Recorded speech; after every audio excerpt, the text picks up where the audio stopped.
अगर आपके एमआरआई या एक्सरे में जाइंट सेल ट्यूमर आया है तो इसका क्या मतलब है। जाइंट सेल ट्यूमर एक तरह का ट्यूमर होता है या एक गांठ होती है जो कि नॉर्मली हड्डी में देखने को मिलती है। ये हड्डी में भी हो सकती है, टेंडन शीट में भी हो सकती है या किसी सॉफ्ट टिश्यू में भी हो सकती है, लेकिन मोस्टली ये हड्डी में होती है। और जब हड्डी में होती है तो ये नॉर्मली घुटने के पास की हड्डी में होती है, या तो हमारी थाई बोन के नीचे के भाग में या लेग बोन के ऊपर के भाग में। कभी कभी ये रिस्ट के पास भी हो सकती है, कभी ह्यूमरस में भी हो सकती है, कभी स्पाइन में भी या कभी पेल्विस में भी। तो ये एक बहुत कॉमन चीज़ है जो कि हड्डियों की गांठ के रूप में हमको देखने को मिलती है। नॉर्मली एक लोकल डिजीज़ होता है। लोकल डिजीज़ मतलब कि जैसे अगर यहाँ पे है तो इसी जगह पे रहेगा, फैलेगा नहीं। बट रेयरली ये कभी एक लोकली एग्रेसिव डिजीज़ भी हो सकता है या फ्रैंकली मेटास्टेटिक डिजीज़ भी हो सकता है कि जैसे यहाँ पे भी है लेकिन लंग में भी मिलेगा। तो अगर लंग में है तो सीटी स्कैन या एमआरआई के तब हमको पता चलेगा कि लंग में भी फैल गया है। नॉर्मली ये जो है 30 से 50 साल के लोगों में ज़्यादा देखने को मिलता है और फीमेल्स में ज़्यादा कॉमन है। तो नॉर्मली इसके सिम्टम्स इस तरह के होते हैं कि जैसे मरीज को यहाँ पे स्वेलिंग आनी शुरू हो गई या दर्द शुरू हो गया या रात में यहाँ पे भारीपन लगता है।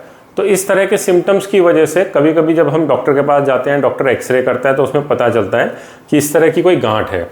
फिर उसका एमआरआई या फिर सीटी स्कैन होता है जिससे हमें पता चलता है कि ये जाइंट सेल ट्यूमर हो सकता है। उसके बाद भी अगर इसको कंफर्म करना है तो उसके लिए बायोप्सी होती है। बायोप्सी का मतलब यह है कि वहाँ पे एक छोटा सा हड्डी का टुकड़ा निकालेंगे और उससे हमें पता चलेगा कि अगर ये जो ट्यूमर है या जो गांठ है ये जाइंट सेल ट्यूमर की है कि नहीं। तो एक बार वो कंफर्म हो जाता है फिर आपके डॉक्टर आपको इसका आगे का इलाज बताएंगे।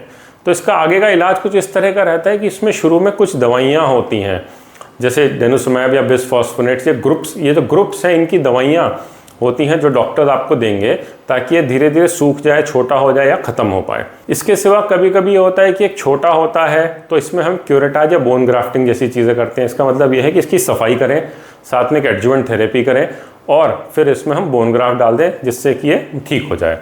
कभी कभी हम सैंडविच टेक्निक यूज़ करते हैं जिसमें कि बोन सीमेंट भी डालना पड़ता है बीच में।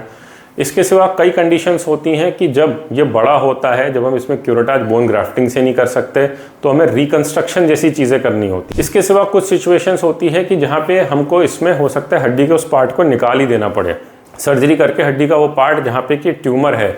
इतना सब करने के बावजूद भी इसमें 3 से 10% का रिकरेंस रेट है। तो अगर आपको आपके किसी स्कैन में इस तरह से जाइंट सेल ट्यूमर आया है तो घबराइए मत। अगर आप अपने डॉक्टर को मिलते हैं टाइम रहते ही वो आपको इसका इलाज बताएंगे ताकि आप जल्दी से जल्दी और पूरी तरह से ठीक हो जाएं। Thank you.